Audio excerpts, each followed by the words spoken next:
Alexa Alice Joubin directs the Digital Humanities Institute at George Washington University in Washington, D.C., where she's Professor of English, Women's, Gender and Sexuality Studies, Theatre International Affairs, and East Asian Languages and Literatures.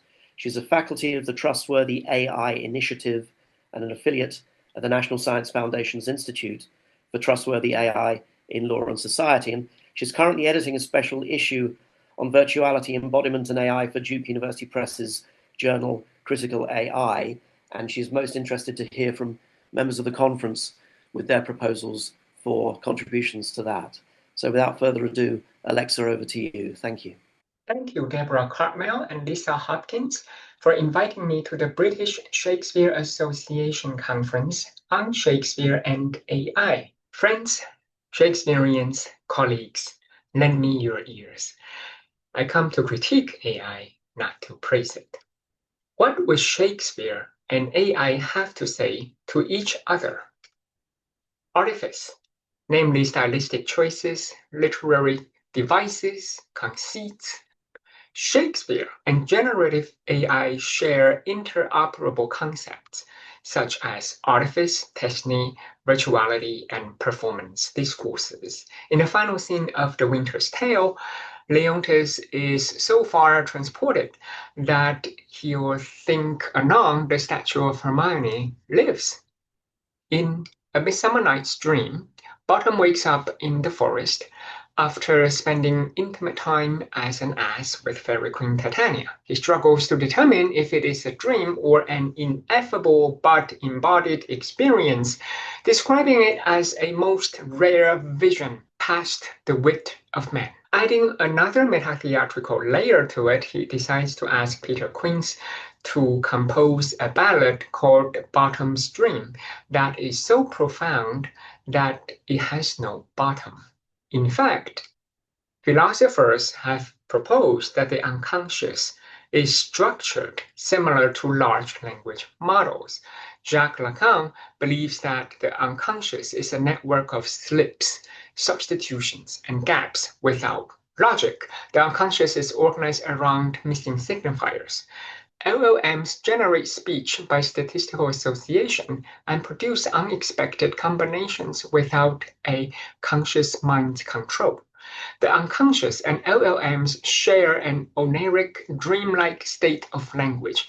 Another way to think of the unconscious, dreamlike state and LLM is to think of a Mad Lib gone wrong. In this particular one, it says our school cafeteria has really shiny food. But why Shakespeare and why AI? First of all, AI models are already trained on vast amount of literature, including science fiction.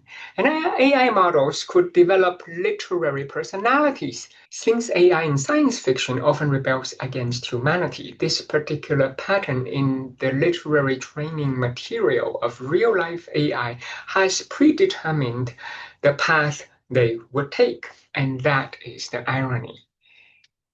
AI's so-called hallucinations create new social conditions for reading and writing, but Shakespeare's depictions of dreams offer an opportunity to theorize new conditions of meaning-making as mediated by generative AI technologies, both fictional and existing. LLMs produce predictive texts in various forms of storytelling. As such, LLMs are machines of stories. And here's my guiding research question. How does an audience's experience of watching actors performing a role compare and contrast to that of people interacting with AI chatbots? Fiction has a lot to teach us about AI. Similar to AI's role-playing capacity, fictional characters are not humans, but rather human-like artificial entities. Artifice gives both fiction and the outputs of Gen AI their world-making capacities. Artifice thus gives figurative and performative meanings to artificial beings such as fictional characters and AI's outputs. Fictional characters do not always align with readers' views. They challenge our worldviews. The fiction can genuinely disrupt the status quo, but by design, generative AI often agrees with the person prompting it, and therefore it is more a conformist. But here's where things get interesting. in January 2026, a new website, a model is launched. It is called Moltbook. And Moltbook is in fact a kind of social media for AI agents. Humans are only allowed to observe, but not allowed to participate. You can observe real-time machine-to-machine kind of social networking. And there are these autonomous AI agents created by people. They release them in this zoo. They are called multis. One thing that we can experiment with is to build fictional characters, such as AI agents that are a version of the Shakespearean characters, and we can deploy these and have students observe their interactions in their habitat, so to speak, on Moltbook. So this is potentially a new play-making space. Moltbook, in my view, is heterotopic, a space within a space that points to other spaces. And so it's not unlike bottom stream without bottom. Of course, we face a crisis of representation in our days, in the scholarly field and in higher education.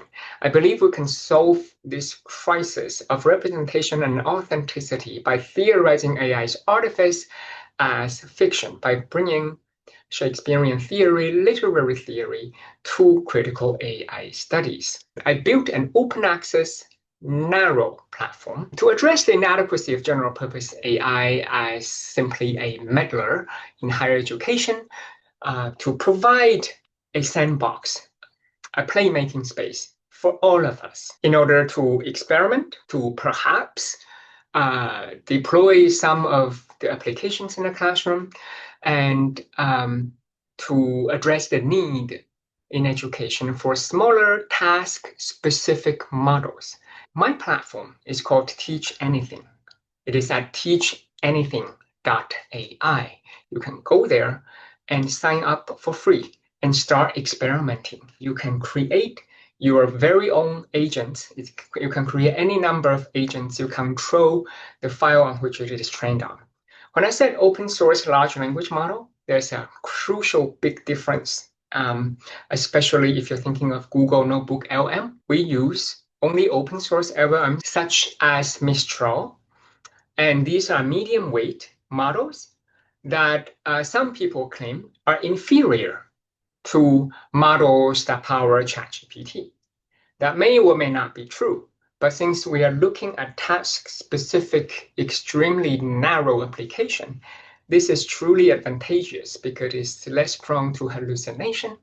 And in fact, you know its diet. You know what your model had for lunch because you get to upload and control all the training files. So it's fully transparent.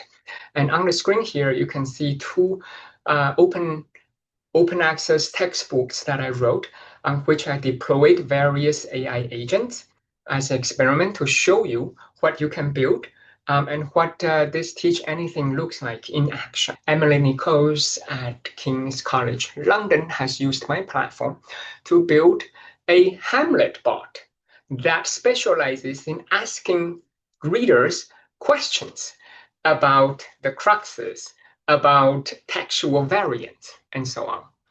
And so there's true value in open culture in this era of the dominance of commercial AI. Speaking of open culture, I need to contrast it to commercial culture that breeds reductive simplification and sloganization. In contrast, open culture, or rather open academic culture, encourages nuanced deliberation because transparency bolsters accountability. I would like to conclude by mentioning that there is an open access special issue I'm editing for Duke University Press Critical AI. The topic is virtuality, embodiment, and AI.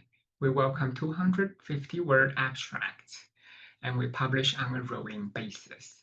You can go to critical.ai.org to find more information. You can also scan the QR code here to go directly to my call for papers. Thank you all for your generous attention.